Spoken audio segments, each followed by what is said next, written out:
Yes, microphone. Thank you for coming out and listening to us perform tonight. My name is Meera Chakravarthy, and I am one of the core team members of the One Journey Festival. And I'm here with my wonderful partner, Victor Lepri. Hi. And we play a lot of music together. And during the course of this concert, you'll get a glimpse of Brazilian music with a little bit of Indian subtones in there, as well as some American jazz music. And you'll also hear about each of our stories, our musical stories, and also how all this, relates to the One Journey Festival. And we're just really thankful for One Journey for giving us so many platforms, for me as a volunteer, for Victor as a musician and an artist. And we hope you enjoy.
guys. So this was Tristeza from Haroldo Lobo and Niltinho, and it's like a song that talks about how you want to feel like the happiness that you felt once again. And I think this song resonates a lot with like the moment we are all in now, like Corona, and not only that, but like what the whole world is coming across, especially in this socio-political crisis, and especially about Brazil right now and the situation that the whole country is in it, and also all the Brazilian artists, because art is also a form of resistance, and being able to show your culture and face other other dilemmas in life and keep strong with your culture is also a form of resistance, and being able to fight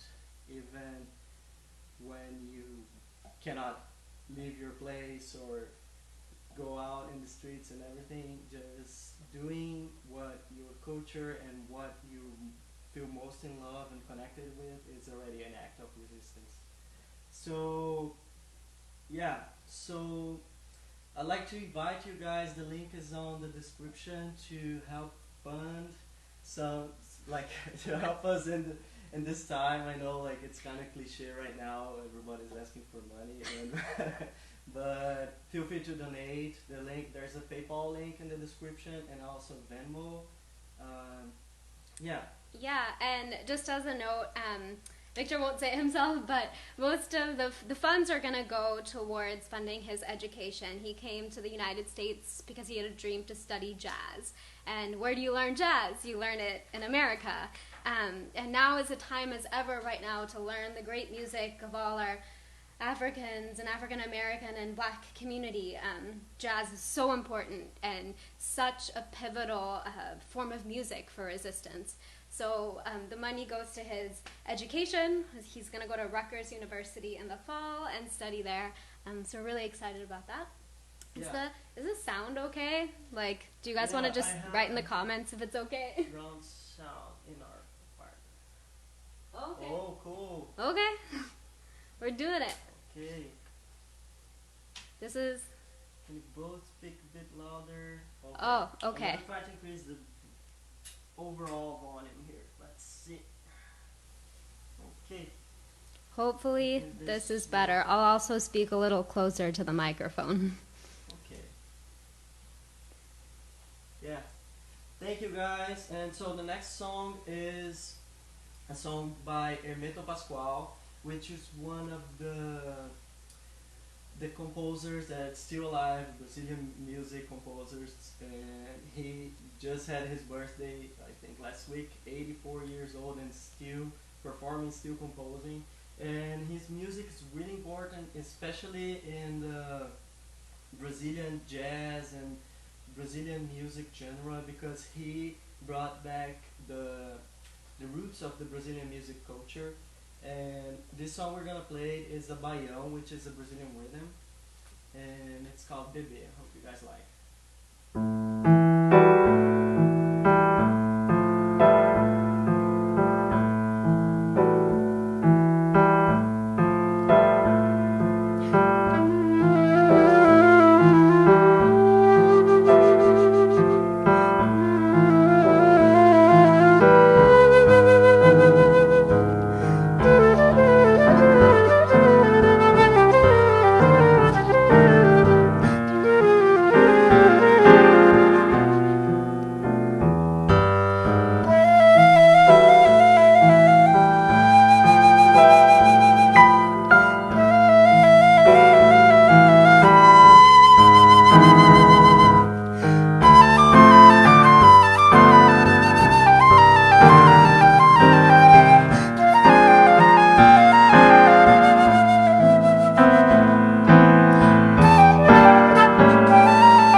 creative liberties with that song. Yeah.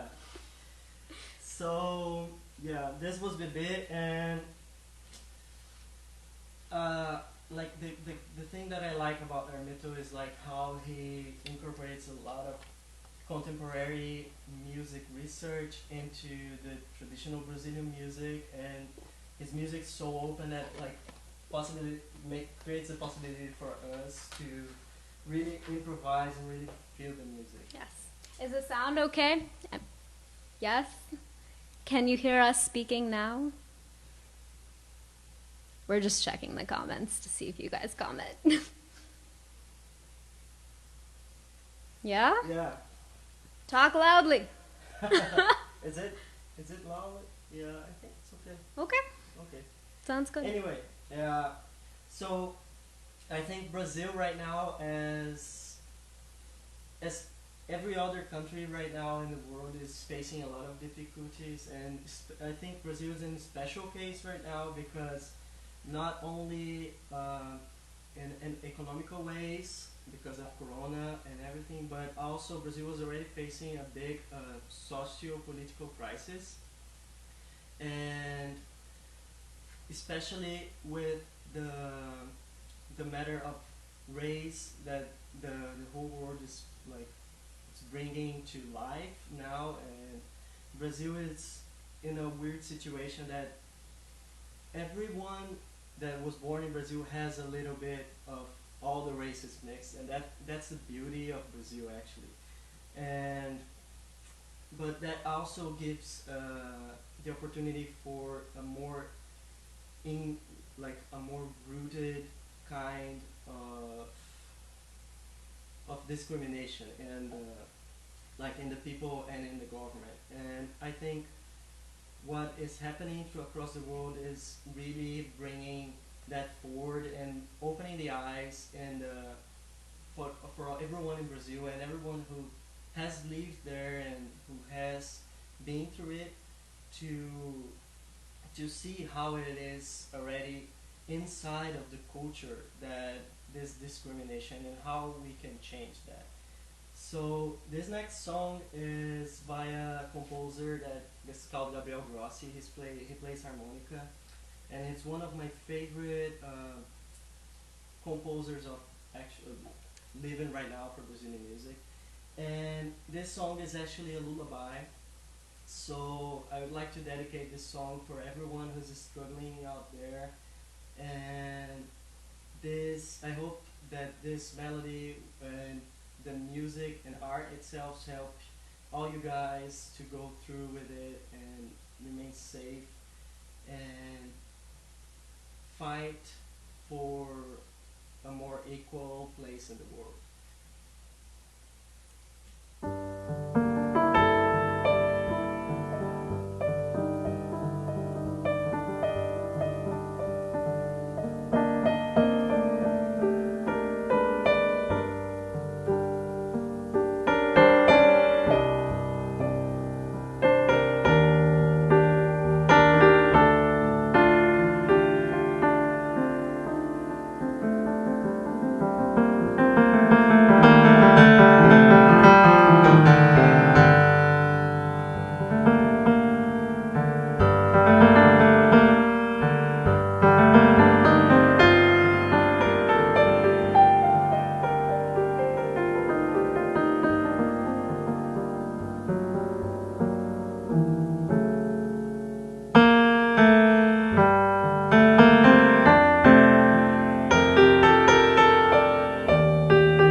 like Victor said, this song it has such a beautiful melody, and we want to take that melody and we hope and want it to shine to all the people who are struggling right now, especially with all the racial justice movements going on and everyone just suffering all around the world with corona. It's a really, really trying time right now, and we hope both our music brings a little bit of joy, and also the One Journey Festival is bringing you joy. It has been such a pleasure of mine to be a part of it and to, for the past 3 years, be putting on all these amazing artists. And I'll get a little bit into this later in the show about my whole story with One Journey. But right now, before we play this next piece, I wanted to talk a little bit about, Victor talked about his side of Brazil, coming here as an immigrant, people fleeing from the country to have hopefully a better life in all these other countries. And I have had the privilege to be alongside him in this process, a lot of it from the very beginning. And let me tell you, there's no difference. Nothing else can actually speak to what people are going through unless you're actually walking in their shoes and experiencing it with them.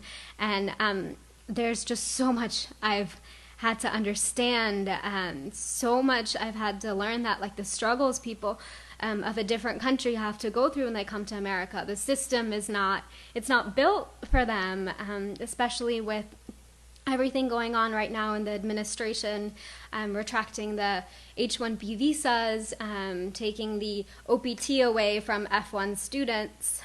So it's been a journey, and I've definitely learned a lot, but also just living in someone's shoes, being so close to someone and seeing what they have to go through.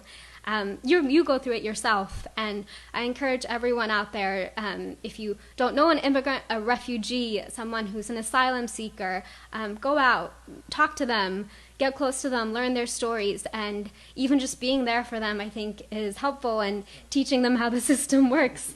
I mean, there's just so much, I've been oh, this is how you talk to the DMV, Yeah, I think there is, so much that could be made to help other people that are struggling and moving into a new country and having to depend on the system for it.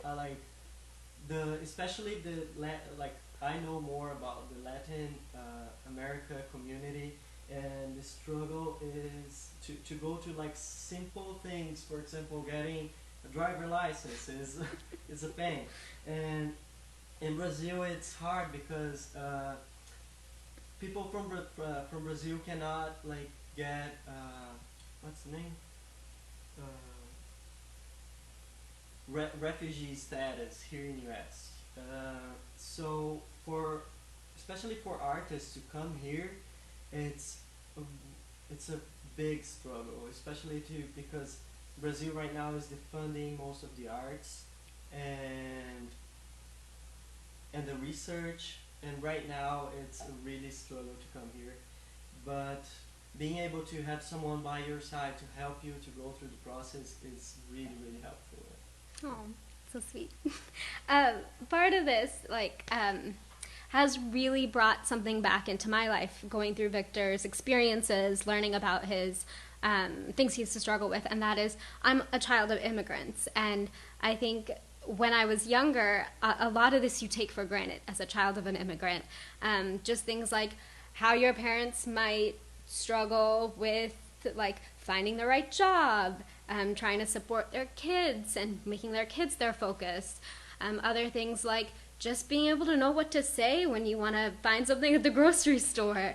And I took a lot of that for granted, I think, and going through this process with Victor brings back a lot of memories about things my own parents were going through and struggling with, and things like triggers of things, oh, okay, I know that they went through this. And hopefully I can learn from those experiences and help him. So this next song is, I'm going to give you guys a little bit of Indian flair. It's a little bit of a transcription that I made. Is the sound okay?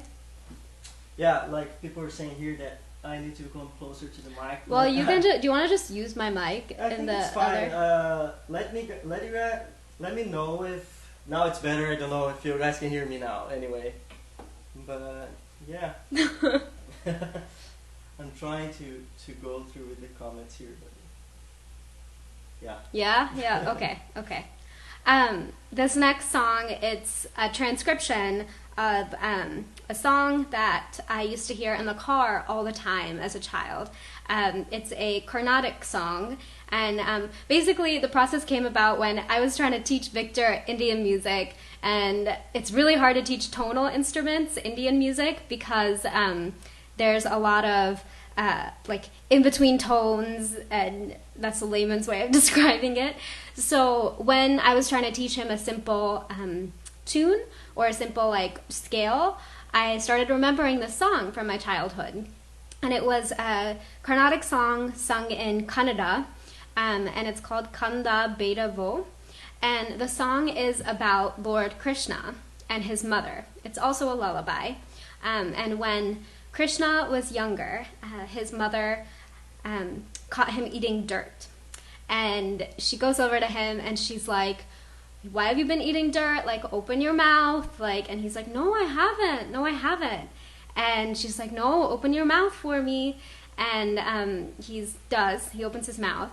And when she looks inside, she sees the entire world inside his mouth, all the galaxies, everything. And she knew that he was a god. And this song basically tells that story. Obviously, we don't have a singer singing the lyrics, but we took our own little rendition on it, and we hope you like it. Is the sound now okay? Yeah, I think so. Oh, and this is a drone in the background.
So doing stuff like that is really special to me because it's an opportunity to blend our cultures a little bit, and also I think Victor had never met Indian people when he moved to America. Yeah. So all this music is really new to him, but it's also really, really special to me. So this is just an example of our collaborations and how we can work together musically when we're all from different cultures.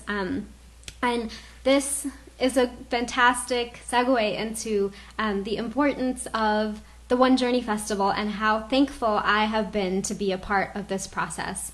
About, I guess, 3 years ago now, we had the beginnings of the One Journey Festival, and I was at a time in my life when I had just graduated with a degree in music and economics, and I ended up taking the econ route and going into consulting for some time. And I felt so disconnected from music. I was really, really drained from the classical world and didn't feel like a good musician, couldn't really identify as one. And I came to, at that time I was working at Accenture, and Wendy Chan approached me one day and she was like, hey, like, I'm trying to start this refugee festival and I want you to be the music lead.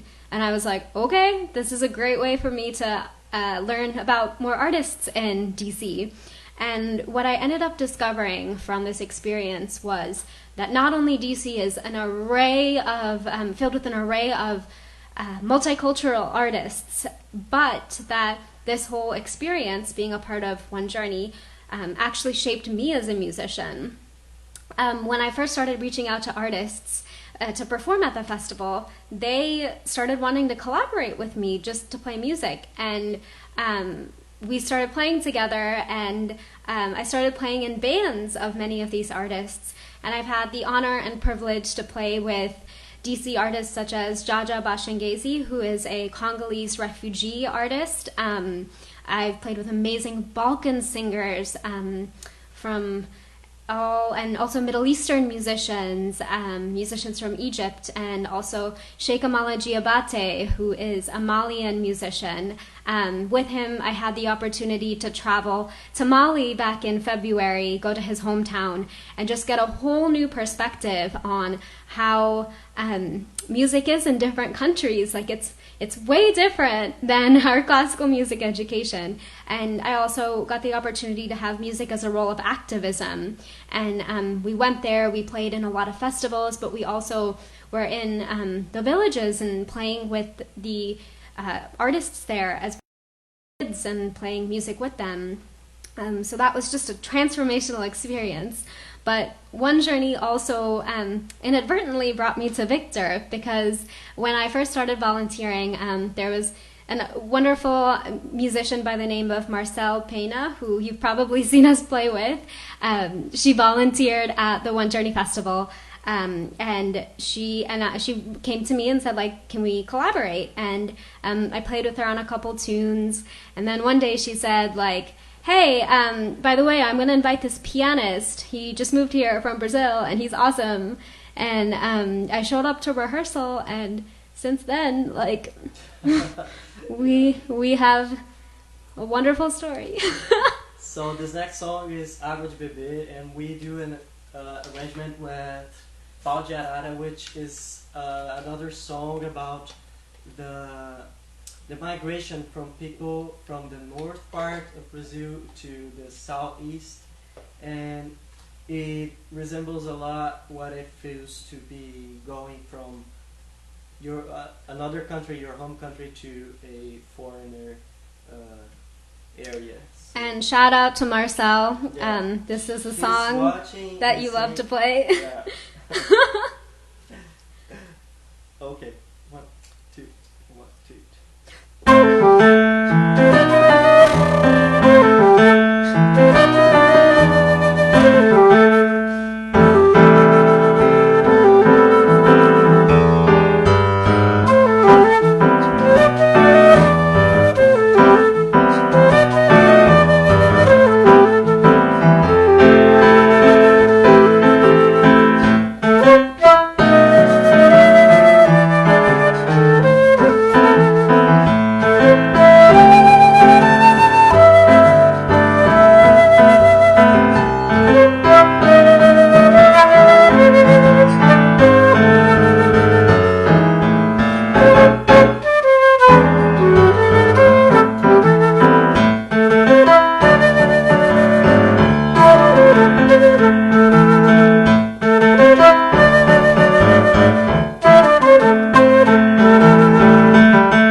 finish with some whatever.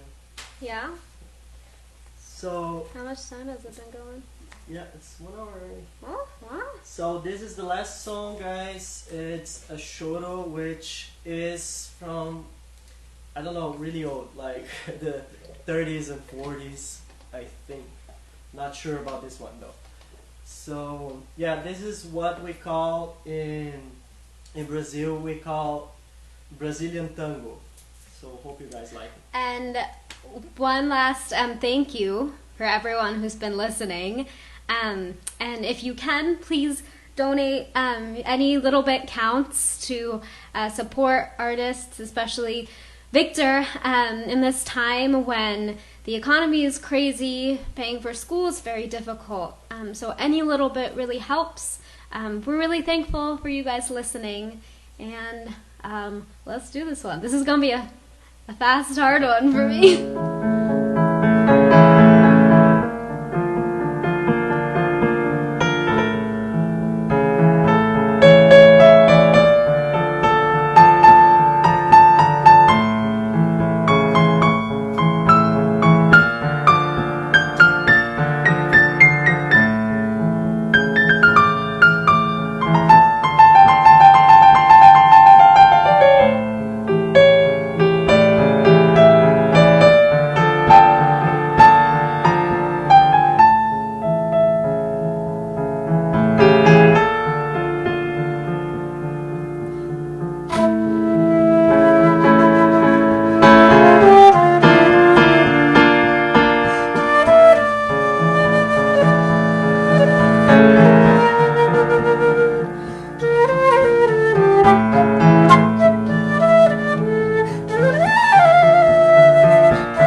Victor's mom is here. Thank you all again so much. We hope you enjoyed the music. Again, the donation link is on the description as well as the comments, I believe. And yeah, if you want to hear more, let us know. Follow us on Instagram. We each have pages at M Chakravarthy, if you can spell it. At Victor Lepri. It's kind of easier. And yeah, if you want to hear more. Thank you for joining, and big shout out to One Journey Festival for opening this space, and thank you guys. Yes, and please go. Obviously, many of you probably liked the One Journey page already, but please do encourage other people to do it. It's a real amazing platform for refugees, immigrants, and other folks who are underserved in our communities. Thank you so much.